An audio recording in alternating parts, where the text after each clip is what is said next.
Gracias, señor presidente. Señorías, les proponemos un acuerdo estatal que garantice la adecuada inversión en educación y les doy algunos datos porque yo creo que esto no sería necesario si no viviésemos en el mundo al revés, en un país cuyo gobierno salva antes a los bancos que a las personas y que esté preocupado por garantizar, la inversión adecuada en los derechos fundamentales que permiten a la gente vivir con dignidad. Algunos datos. Según el propio Ministerio de Educación, en 2011, al inicio de esta legislatura, se invertía en educación el 4,68% del Producto Interior Bruto. Ya estábamos ahí un punto por debajo de la media de la OCDE, pero es que en 2015 esto ha bajado al 4,19% del Producto Interior Bruto. La media de la OCDE está en 5,6%. El recorte en la inversión en educación de todas las administraciones públicas acumula 36.623 millones de euros desde 2009 y en los años de esta legislatura, en 4 años, 19.668 millones de euros. Estamos equiparados en niveles de inversión a 2007, desde que gobierna el Partido Popular. Esto se debe al Real Decreto Ley 14/2012, el de medidas urgentes de racionalización del gasto público en el ámbito educativo, que ha provocado graves problemas en la educación, como el aumento de las ratios en un 20%, el incremento de las horas de docencia para los profesores, la inestabilidad asociada a la interinidad o el aumento del tiempo de espera en la sustitución del profesorado de baja. Y este decrecimiento en la inversión en educación va acompañado, por ejemplo, en un gasto de 61.495 millones en ayudas directas a los bancos causantes de la mayor crisis económica que ha vivido nuestro país, Europa y el conjunto del mundo en los últimos años, que es el doble del recorte que se ha producido en educación en todo este periodo. Algunos datos más que dice la OCDE, insisto, no lo decimos el grupo parlamentario que represento. Somos el segundo país de la OCDE donde más ha crecido la desigualdad. El 1% de nuestro país, el 1% de las personas que viven en nuestro país tienen lo mismo, la misma riqueza que el 70%, abrumador. Y esto se concreta no en datos que quedan muy bien en una intervención parlamentaria, sino en cosas como que, mientras el fraude fiscal se calcula en 60.000 millones de euros y, según Gesta, se concentran las grandes fortunas, 33 de las 35 empresas del IBEX 35 parecen tener filiales en los paraísos fiscales, ahora que se habla tanto de Panamá. Esto lo dice Oxfam Intermón y dice también que 9 de cada 10 euros recaudados por el fisco en España vienen de los bolsillos de la gente.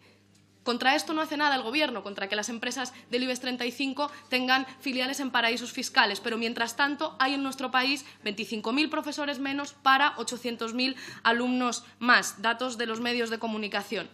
Fíjense que desde 2008 y hasta 2010, que acabó el plazo, se guardó en nuestro país en un cajón una orden ministerial que decía que era lógico reclamar 3.600 millones de euros a las empresas eléctricas que en nuestro país se habían quedado con una sobrecompensación injusta. Con 3.500 millones de euros en educación que hubiésemos recabado de las eléctricas que lo han cobrado injustamente, pues tendríamos 3.500 millones de euros más para invertir, por ejemplo, en un derecho fundamental como es la educación. Y mientras esto pasa, les regalamos 3.600 millones de euros a las eléctricas porque parece que vamos sobrados y sobradas de dinero en las arcas públicas, pues resulta que hay 64.000 alumnos estudiando en barracones en el año 2013, no he encontrado datos más actualizados al respecto. O, fíjense otro dato, según la Comisión Nacional del Mercado y la Competencia, la corrupción cuesta 48.000 millones de euros al año. Solo con la mitad de lo que nos cuesta en un año la corrupción no habría hecho falta hacer ni un solo recorte en educación que, como les decía antes, en esta legislatura asciende a 20.000 millones de euros solamente en educación. No habrían hecho falta recortes si hubiera habido un gobierno en nuestro país que se hubiese preocupado de que los que gobiernan no cojan encima el dinero de todos para llevárselo a paraísos fiscales.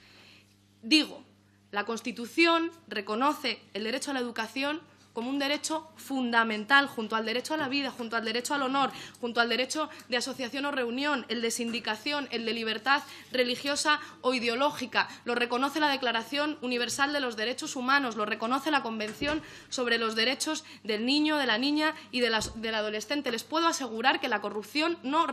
está reconocida como derecho de los políticos en ninguna convención internacional, pero la educación sí es un derecho de la ciudadanía que, precisamente por no tener presupuesto suficiente, entre otros motivos, se está viendo vulnerada en nuestro país.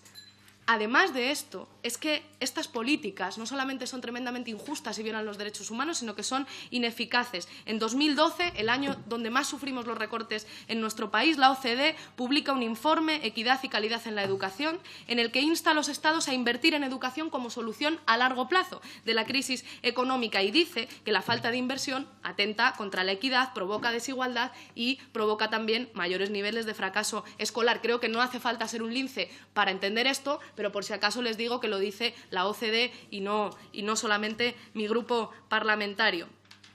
En definitiva, nuestro Gobierno, el Gobierno que ahora está en funciones, ha recortado en derechos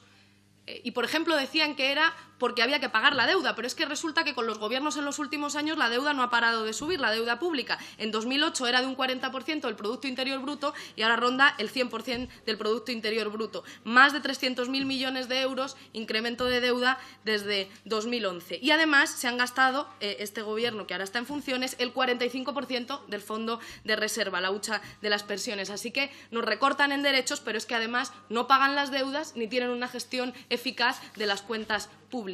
Termino.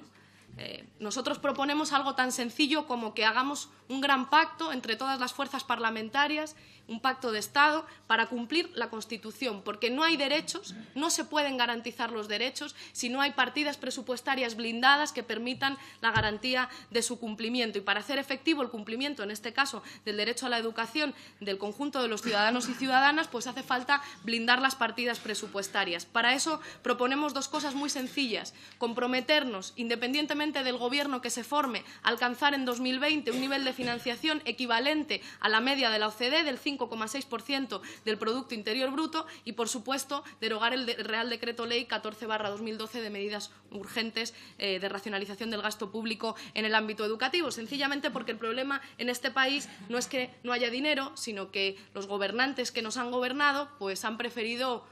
dedicar ese dinero a otras cosas, desde luego menos prioritarias que los derechos fundamentales, al menos según lo dice nuestra Constitución, o incluso en ocasiones parece que han cogido el dinero de todos para llevárselo a cuentas en paraísos fiscales en Suiza, en Andorra o en Panamá. Así que algo muy sencillo: blindemos las partidas presupuestarias que permitan garantizar el cumplimiento efectivo de los derechos fundamentales reconocidos en nuestra Constitución y, en concreto, blindemos que haya un 5,6% del Producto Interior Bruto destinado a financiar la educación en nuestro país, que es lo que permitirá, entre otras cosas, por supuesto, pero de forma ineludible, garantizar en nuestro país el derecho a la educación. Muchas gracias.